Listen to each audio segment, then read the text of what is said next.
আজকে বানাচ্ছি কচু বটি, শোলা কচু বটি। সোমবারে দিয়ে দিলাম কালো জিরা, আর এখানে আছে কচু ধুয়ে কুচি করে কেটে নিয়েছি, আর 5টা কাঁচা লঙ্কা।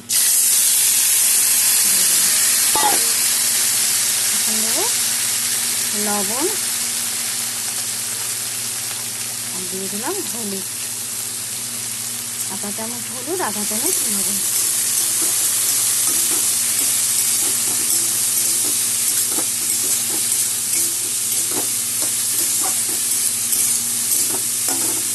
এগুলো ঢাকা দিয়ে দেবো, তারপরে নরম হলে এখন দিয়ে দিব অল্প চিনি, টেস্টের জন্য অল্প চিনি দিয়ে দিলাম, আর দিয়ে দেবো 5-6 কোয়া রসুন থেতো করে দিয়ে দিলাম।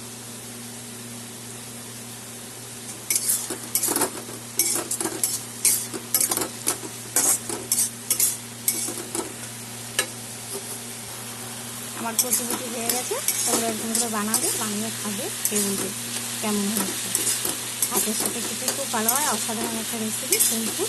লাইক, কমেন্ট, শেয়ার এবং সাবস্ক্রাইব করে পাশে থাকবে। Thank you.